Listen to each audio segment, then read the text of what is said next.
I'm 96 years old and I'm tired. Tired of carrying this.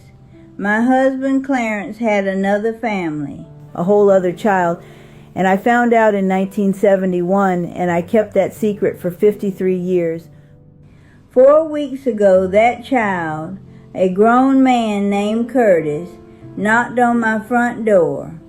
He's 59 years old, and now my children know everything their father was, and honestly, everything I became because of it.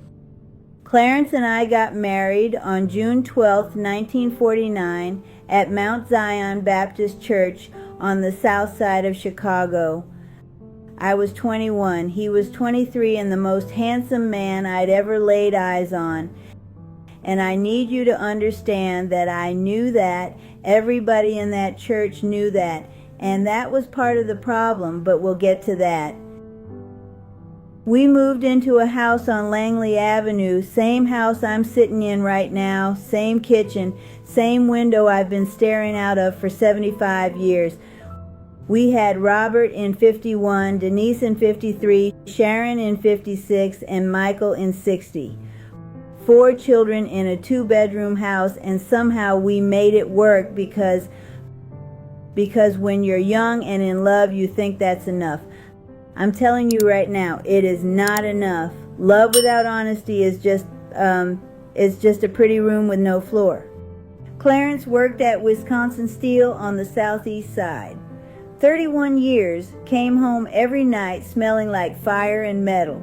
He coached Little League on Saturdays, was a deacon at Mount Zion, the kind of man people pointed to at church picnics and said, "Now that's a good man right there." And he was. I'm not going to sit here at 96 years old and lie about that. Clarence was good to those children. He was good to the neighborhood, charming, generous, everybody's favorite. But you know what I've learned in 96 years on this earth? The people everybody loves, sometimes they've got that much love going around because they're spreading it in places they got no business spreading it. October 1971. I remember because Sharon was at the kitchen table making her Halloween costume. She wanted to be Diana Ross, and I had the radio playing. Clarence was supposed to be at a deacon's meeting at church. He'd been having a lot of those meetings that year. Tuesday meetings, Thursday meetings, Saturday morning meetings. Now, I need you to hear me on this. I am not a fool. I'm a lot of things, but I am not and have never been a fool. A woman knows when the air in her own house changes. They'll tell you you're crazy. They'll tell you you're making things up. But a woman knows. Don't let anybody tell you different. I went through his jacket pockets. 22 years of marriage, and I'd never done that, and I'm not proud of it, but I did it, and I found a photograph. A little boy, maybe 5 or 6 years old, standing in front of a brick building I didn't recognize. On the back, in Clarence's handwriting, it said, Curtis, age 6, April 1971.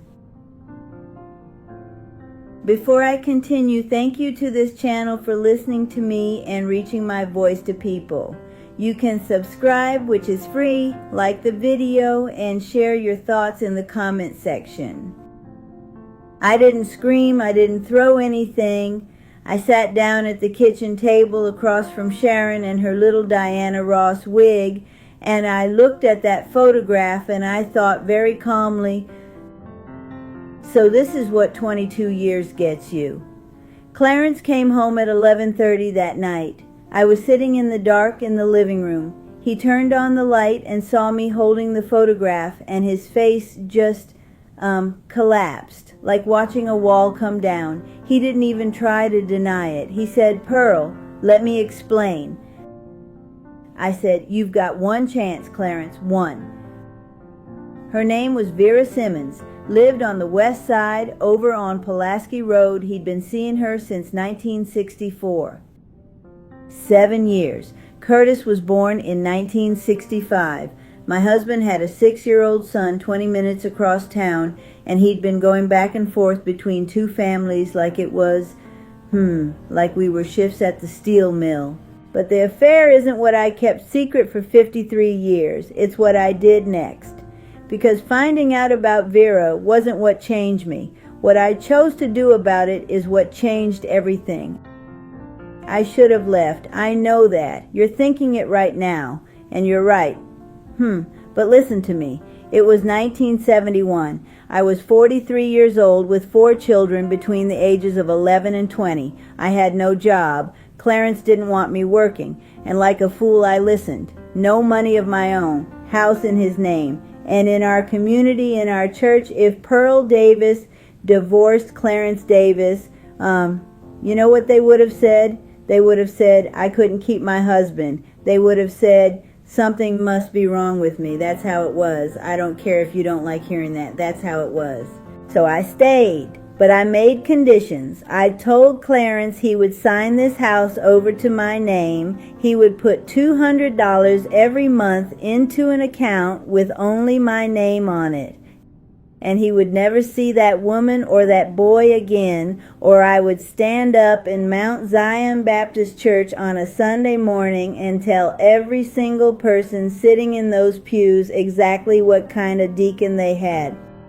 Clarence cried, got on his knees on this very floor, agreed to everything, and I believed him again.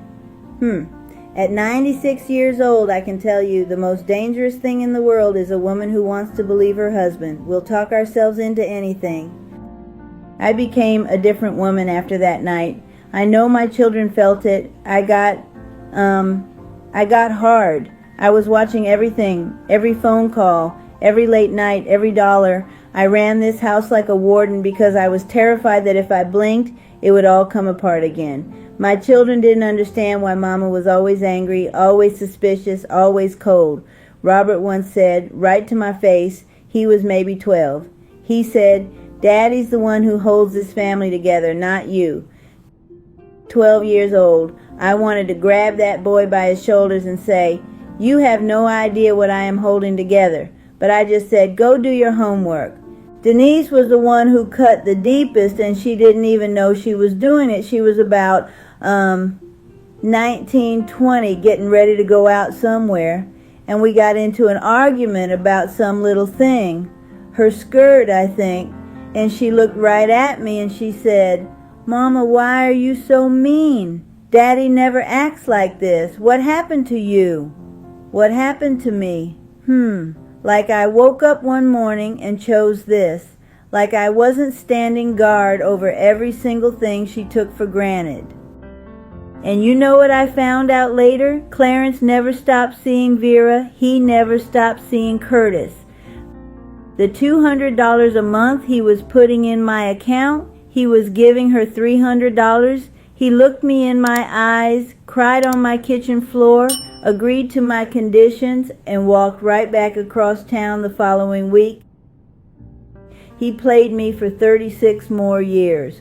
I turned myself into somebody my own children didn't even like, and it was all for nothing. That's the part I can't forgive, not the affair. The fact that I became the villain of my own family, protecting a lie that wasn't even working.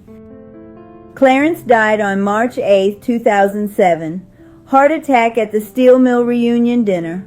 Died surrounded by friends, people shaking his hand, telling stories about good old Clarence, 400 people at the funeral, standing room only at Mount Zion.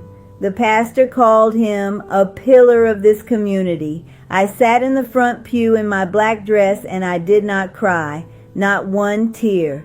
Denise squeezed my hand during the hymn and whispered, "It's okay to cry, Mama." I said, "I know." But I didn't, because I'd used up all my crying on that man 36 years before, and he didn't even know it. After Clarence passed, my children drifted. Robert moved to Milwaukee. Sharon went to Atlanta. Michael took a job in Houston. Denise stayed in Chicago, but she visits less and less. Calls on Sundays, maybe 10 minutes. She asks about my blood pressure. I ask about her garden, and we both pretend that's a real conversation. I've been alone in this house for 17 years. 75 years on Langley Avenue. And most days now, the only voice I hear is my own. And let me tell you, you do not want to be the only person listening to yourself at 96. 4 weeks ago, a Saturday morning, I was sitting in my chair doing my crossword. I do the Tribune crossword every day, keeps my mind sharp, and at 96, you better keep your mind sharp or it'll leave without you. And someone knocked on my front door. I don't get Saturday visitors. I don't get most day visitors, if I'm being honest. I opened the door and there was a man on my porch. 59 years old, medium build, graying at the temples, and I knew. Before he opened his mouth, I knew exactly who he was because he had Clarence's eyes. That deep brown, those little wrinkles at the corners. He looked like Clarence the day I married him. Standing on my porch, wearing my husband's face, he said, "Ma'am, my name is Curtis Simmons. I believe my father was Clarence Davis." I stood there for a long time. Then I said, "I know who you are. Come inside." Curtis sat at my kitchen table, the same table where I found that photograph 53 years ago, and told me everything. Vera died in 2015. Clarence visited them regularly until the day he died. Curtis had birthday cards, Christmas photos, pictures of Clarence holding him as a baby, at his Little League games, at his high school graduation, at his wedding. My husband attended another woman's son's wedding, and I didn't know. He was at Curtis's wedding. And Curtis brought a box. Letters, photographs, a whole life in a shoebox. And inside was a letter Clarence wrote in 2006, 1 year before he died. It said, and I remember every word because some sentences burn themselves into your brain and just stay there. "You and your mother deserved better than the shadows. Pearl deserved the truth. I was too much of a coward to give it to any of you. I'm sorry, son." Coward. His word, not mine, though I would have chosen the same one. Curtis looked at me across my own kitchen table and he said, "Mrs. Davis, I didn't come here to cause trouble. I just wanted to know my father's family." And I looked at this man, this child, who never asked for any of this, who grew up without his father's name, who spent 59 years in the shadows, and I felt something I did not expect. I wasn't angry at him. I was sorry, because Clarence failed every single one of us. Every single one. I called Denise that evening. I said, "Baby, I need you to come over. There's something I should have told you a very long time ago." She came. I told her everything. 53 years, broken open at my kitchen table over 2 cups of coffee that went cold because neither one of us could drink. Denise didn't speak for a long time. Then she said very quietly, "So all those years, that's why you were," I said, "mean? Hard, cold, watching everything?" "Yes." She started crying. Not the polite kind, the kind that comes up from somewhere deep, from a place you didn't know was holding anything. She said, "Mama, I told you. I stood in this kitchen and I told you Daddy was the good one. I said that to your face." I said, "I know, baby." She said, "Why didn't you tell us?" And I said the only honest thing I had left, because I wanted you to have a father, even if it cost you a mother. She grabbed my hands across the table. My daughter hasn't held my hands in, I can't even tell you how many years. She held on like I was going to disappear.